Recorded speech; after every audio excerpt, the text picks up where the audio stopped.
Bismillahirrahmanirrahim. Assalamu alaikum friends. Welcome back to the latest episode of Football Gupshup. We have transfer updates. We got plenty of news, and it's really surprising the club which we have got the news about. And I'll be coming to that. First of all, I'll be starting with Manchester City. As you all know that Manchester City have been really busy in the transfer market. We have been hearing news that Manchester City are trying to get as many players as they can. They're trying to improve the squad. They are looking for the replacement for Fernandinho, and starting with that replacement, it's Calvin Phillips. We did tell you earlier in our previous episodes that Calvin Phillips was linked to Manchester City, and Calvin Phillips has been seen as a proper replacement for Fernandinho. He plays for Leeds United. He was linked to Manchester United, but for some reason it has been reported that Calvin Phillips, he will be joining Pep Guardiola in Manchester City. Now Calvin Phillips, he plays as a defensive midfielder. He is an English national player. He has played in Euros and is most likely to be playing in the World Cup. Now the key over here was that Manchester United were quite fixated about him, but the problem here lies is that he's from Leeds and there's a rivalry between Leeds United and Manchester United. You could say that the Battle of Roses, the Rose War, Yorkshire versus Lancashire, and everything and all that with the history and everything. Now the problem over here is that Calvin Phillips, he basically wanted to join a top 6 club, or you could say a top 4 club, and it seems that playing for Pep Guardiola is going to give him that, maybe you could say that kind of favor, like in terms of improving his game. But the key over here is that Rodri is the number 1 player for Pep Guardiola. Will he get selected as much as Rodri? Now it's yet to be seen. Perhaps maybe they are also looking at the likes of Gundogan. Maybe Gundogan might leave, or the likes of Kevin De Bruyne, he gets injured. So perhaps Calvin Phillips do tend to play with Rodri. Maybe he plays a little bit advanced than him, or maybe Rodri goes up front and he stays in the back. Let's see what Pep Guardiola has to do. But the key over here was that if Rodri gets injured, then who will be his replacement? And it seems that it will be Calvin Phillips. Now we all know that Manchester City got Erling Haaland and they had got Alvarez in the January transfer window. So right now with Calvin Phillips, they've got 3 players. I'm pretty much sure that they'll go out and get Cucurella from Brighton.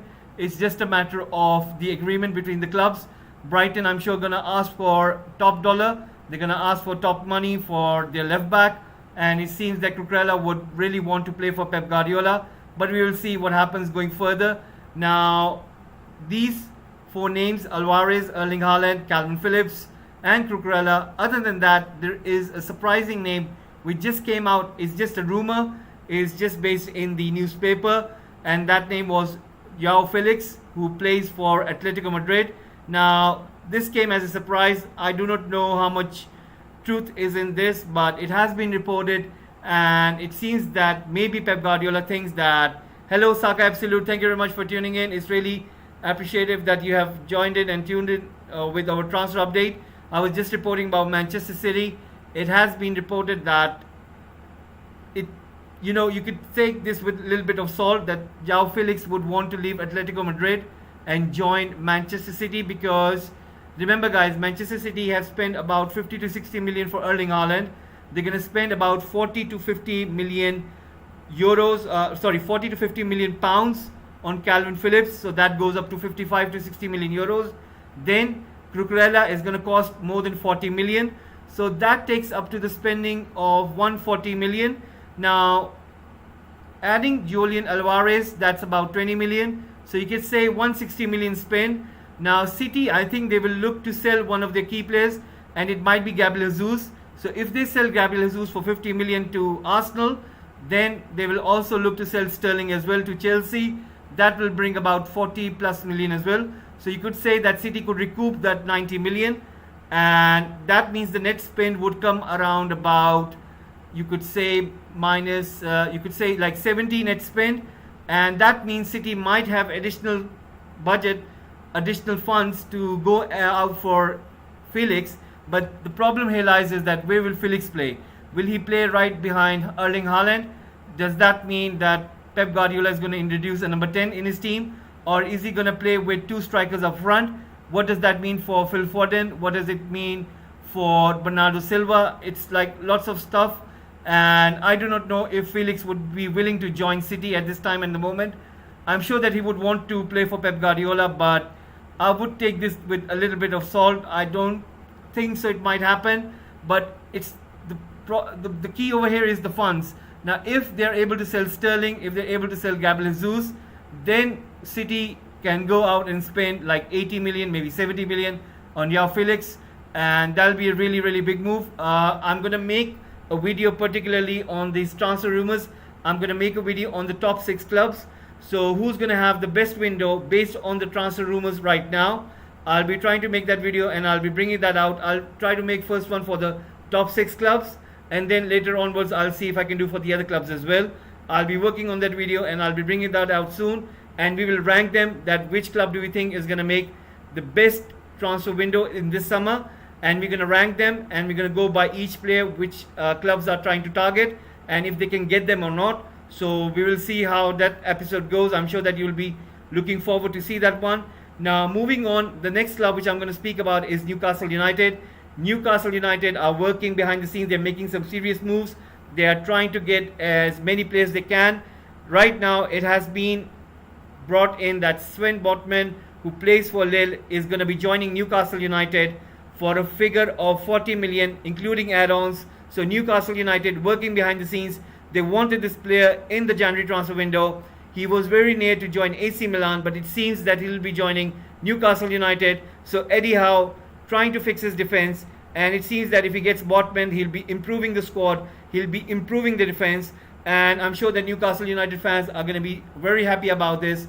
Moving forward, we'll be also speaking about another player that Newcastle United have signed, and it was just under the radar, and it's Nick Pope from Burnley. Burnley were relegated, and it seems that Nick Pope will be joining Newcastle United for £10 million. I think it's a very good deal because Nick Pope is a very good goalkeeper.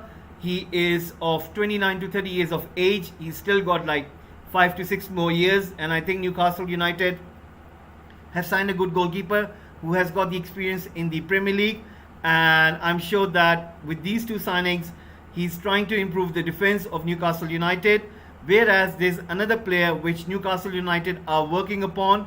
It's basically Ekiteke, who is playing for Reims, and there's an agreement between Newcastle United and Reims, but still the agreement between the player and the club is still apart.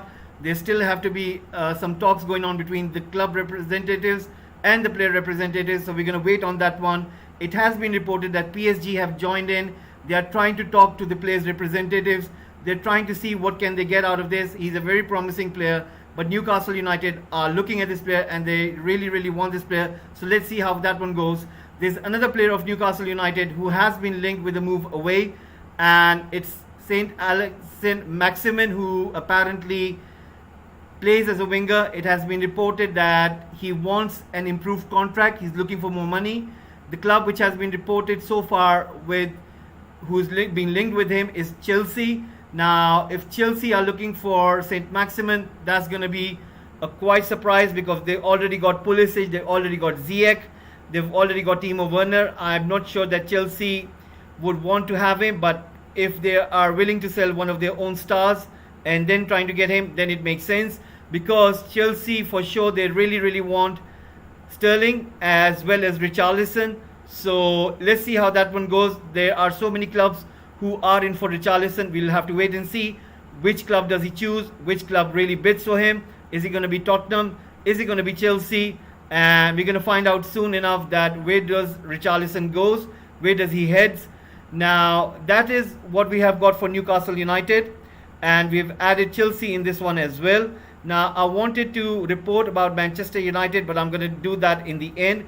What I'm going to do is I'm going to be giving you another news, and it's basically of Lyon. Lyon are apparently interested in a Feyenoord player. He plays as a left back, and his name is Tyrell Malacia, who has been linked with Manchester United. Now this came as a transfer rumor. Maybe there is something truth in it, maybe there isn't. Perhaps since Erik ten Hag has joined Manchester United, every Dutch player is going to get linked with Manchester United. just for no reason. And for that part only, I think you should always deny those kind of rumors until and unless it's coming out from various sources and there's some truth in it, like Frankie de Jong. Frankie de Jong has been reported from all over the place, and that means Manchester United are seriously interested in that player. But whereas Malacia, I don't think so. It just came out from Holland, and maybe it was reported in England, but not that much. It wasn't coming out with sound substance. So I think the actual news which is coming out is from France, and which is to do with Lyon. Lyon are interested in this player. They're willing to pay 15 million euros, which I don't think is good enough, and perhaps they'll be willing to sell this player. So right now, this is what we have from Olympique Lyon. Whereas there was another weird rumor for Manchester United. I'm just going to go into that, which is of Cristiano Ronaldo. It was reported that Bayern Munich wanted to get Cristiano Ronaldo in case if Lewandowski leaves for Barcelona. And for some sane reasons, Bayern Munich director has come out and said that there is no truth in that. It's just crazy transfer rumor in the papers. They just want to make some stupid stories. And there's no way that Cristiano Ronaldo will be joining Bayern Munich. But there is some truth that Cristiano Ronaldo is not happy with Manchester United in terms of doing business in the transfer window. So he's not happy with the club. He's not happy with what's happening behind the scenes. He thinks that the club should have moved for the players already. He thinks that the club should have been building the squad. And so far there is no evidence to be seen for Cristiano and for the fans to think that Manchester United are really doing something behind the scenes. Now, speaking about that, I'm going to come to Frankie de Jong, and the key here over here is that United fans are seemingly getting more and more angrier. Now the point over here lies is that Manchester United, what they're trying to tell over here is that if they agree the fee with Frankie de Jong, then all the other transfer moves for the other players will start happening in a domino effect. Now how much truth is into that is really awkward, because imagine if there is a difference between 10 to 15 million euros between Frankie de Jong and Barcelona and Manchester United. Now for 15 million euros, you're just gonna wait on the other transfer moves. It doesn't make sense. I think it's just another spin in the media. That is what the club are trying to feed, because the club has recently paid dividends to the owners and the fans are seemingly not happy. They think that the club should have made the moves, and they are kind of saying that look at City, look at Liverpool, look at Arsenal, look at Tottenham, and for that reason Manchester United fans are not happy. You can count to the fact that Eriksen, who's on a free, and he is in a dilemma to choose between Brentford and Manchester United.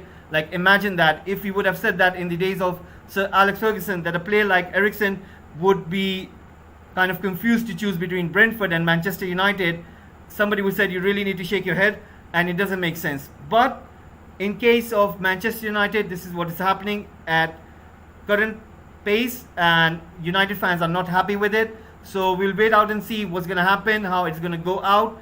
But Erik ten Hag has laid out his cards for Frankie de Jong. He thinks that Frankie de Jong is essential for his plans for Manchester United. That is what he wants to implement. That is what he wants to put United at, and it's Frankie de Jong or nothing else. So let's see what Manchester United do. Will they be able to deliver him? We'll wait out and see. Now, there's another news coming towards Tottenham. Tottenham who are linked to Spence. It seems that Tottenham were speaking to Middlesbrough, but so far the breakthrough hasn't taken place. It's due to the fact of the valuation, because Middlesbrough think that Spence is going to be getting a really good move, and they think that they really should get some value on it. Perhaps maybe adding some add-ons for the later selling fee, or maybe some percentage. But we'll wait out and see what happens with this move. I think it's too early to call, and I'm sure that Conte would want him, and I'm sure that he would be willing to join the likes of Tottenham Hotspur. Now, for Arsenal, it has been reported that Gabriel Jesus is just a matter of days that he'll be joining Arsenal. I think maybe within a week it will come out to happen. I'm sure that Arteta will be happy, and Gabriel Jesus will be a quality signing for Arsenal. Maybe a little bit different to what Arsenal fans have been used to seeing. He's a little bit more technical, he's a little bit more fluid, and perhaps that is the reason that Arsenal fans are quite excited what he has to offer. Alongside Nketiah, that's going to be a pretty good attacking lineup. And there's another player, I'm going to come back to him. It has been reported. Thank you very much, Entertaining. Thank you very much for tuning in. Now, the other player which I'm going to report about is Rafinha. Like, I remember when we were speaking of Rafinha, it was just Barcelona. And then we heard about Tottenham. We heard about Arsenal. We heard about Manchester United. We heard about Liverpool. We heard about PSG. We have heard about so many clubs that I'm not sure that what even Rafinha is thinking right now. I think the problem lies over here is that Leeds United, they do understand that they've got assets on their hands and they're trying to raise some cash. For that reason, they're selling Phillips and the likes of Rafinha. If they're able to do that, they'll raise about 100 million pounds, and 100 million pounds in this transfer window is going to be a lot. You can get at least 3 to 4 players in that amount of money, minimum of 3 players, maximum of 4 players. It depends how do you want to spend that 100 million. Now, as concerning with Rafinha, now the player wants, the first and foremost is Barcelona. That's what his priority is.